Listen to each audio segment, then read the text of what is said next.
Good day, first world travellers, and welcome back. Okay, today is Friday, which means it is almost the weekend. Hallelujah. And I wanted to do a short video just to tell you a little bit about something I did yesterday. Now, one thing that literally every subscriber or commenter has been telling me I need to do while I'm here is visit the Museum of Anthropology. Yes, I have finally been to this museum. Now, just so you know, I did film while I was there, but upon reviewing the footage, it was really dark, the lighting was awful, you'll know if you've been there, and it just wouldn't have made a decent video. So instead, I'm just going to talk about it and tell you a bit about my opinion of this museum and put some photos over the top, just to give you an example of some of the things you can see while you're there. Now, I've said in other videos that Mexico City is full of museums. There's literally something for everyone in terms of your interests and history and everything. It's astounding. I've never been in a city where there has been so many museums. And I think I've said before that museums aren't my forte. You know, I'm not particularly interested in museums, but this one was off the scale. I'm not exaggerating. It is huge. It is massive. And the word I would use to describe it is overwhelming. So a few details about this first. If you're someone that's coming to Mexico City, it's basically in between Chapultepec Park, which you can check out the video on that I did up above, and it's below Polanco as well. So it's reasonably close to Polanco Station and Chapultepec Station. So it's walking distance from there basically. And it costs, I think it was 70 pesos to get in. And I don't even know where to start with this because it is just so massive. There are 22 sections to this museum, and you know, anthropology, you know, it's the study of humans and primates and basically where we came from, things like that. So I'll tell you a bit about the highlights in terms of my highlights, things that, you know, I saw and I thought were really cool basically.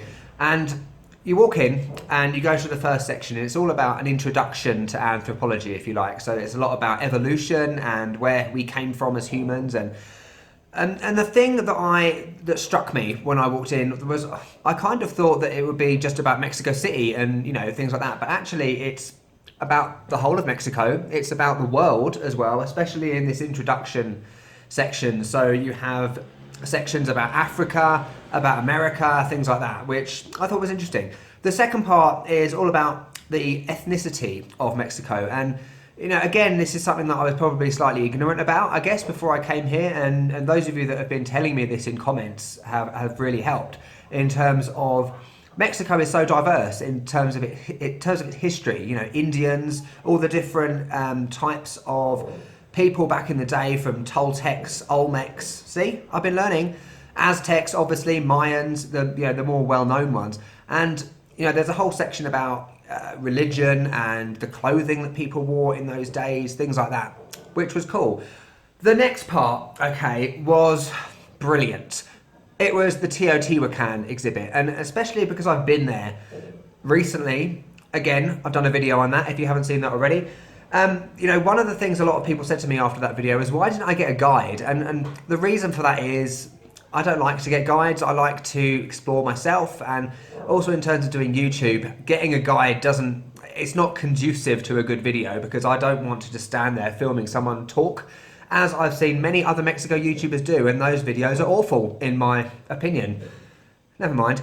And you know, what was good about this Teotihuacan exhibit is that it allowed me to learn a bit more about it, especially after being there. And it's got lots of artifacts, ceramics, tools, reconstructions of, you know, residential buildings that would have been there at the time. So, you know, when I went there, I saw pyramids, I saw things like that. But, you know, it was great to see what the residential buildings, etc., would look like. So the Teotihuacan part was absolutely awesome.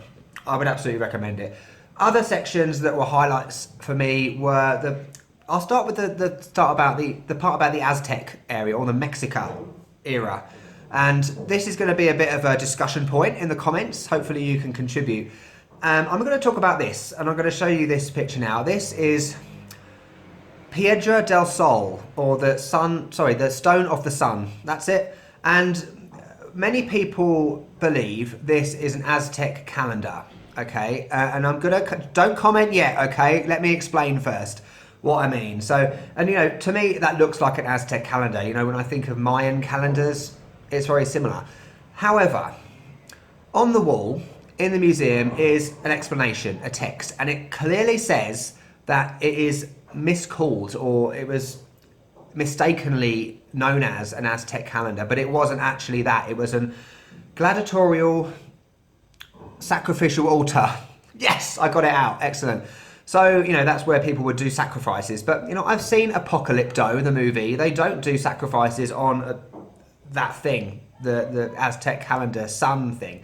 Because if you look at it, you know, you've got in the middle, you've got like a creature coming out of it. I can't remember what it was. And its tongue is an obsidian knife, which it would have used to do the sacrifices. In its hand, it's got 2 human hearts, which leads me to believe it has something to do with sacrifice. But then around the outside, you have the sort of rings, the 4 suns and the 5th sun. That's how the Aztec calendar worked, I believe.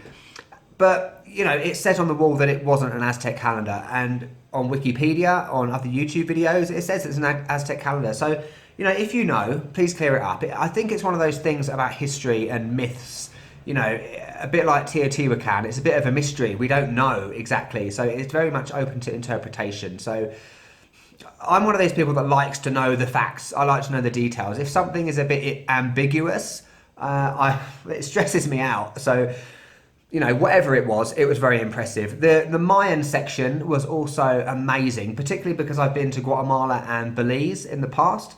It was great to see things like Tikal, which is the you know, the famous feathered serpent temple, I can't remember, in Tikal in Guatemala.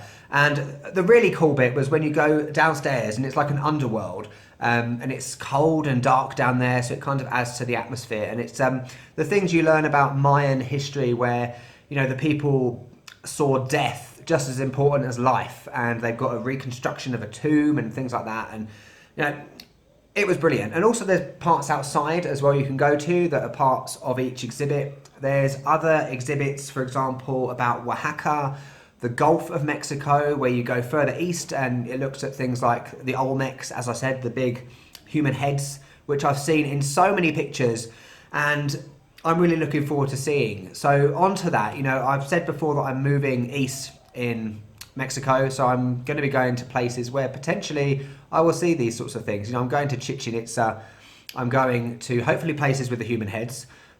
I've seen it. Is it Villa Hermosa? I can't remember where it is, but I hopefully will go there. And, you know, I could go on about this museum forever. You could walk around this museum forever because it is just massive.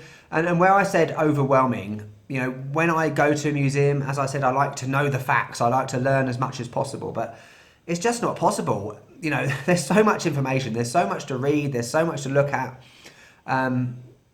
But overall, you know, for someone coming to Mexico for the first time, it's a great place to go to get a bit of an insight, to get an overview of Mexican history, which it's fascinating. It's exactly the sort of thing I like about museums. And you know, I'm not a museum person, but this one was brilliant. So I hope you have learned a bit about going to this museum and the sort of thing you can see. It's a definite must-do when you're in Mexico City. So, yeah, wonderful. That's this video done. Apologies, there isn't really any filming, but that's life. Next week, I'm filming literally a million videos. There are 8 videos I'm filming next week. They'll be coming over the next couple of weeks because I am doing a lot of traveling as well. Tomorrow is live stream Saturday. I'm not sure what time yet, so just keep an eye on your notifications. It will be in the afternoon, Mexico time, probably about 4 o'clock. So, yeah, thanks for watching. I will catch you later.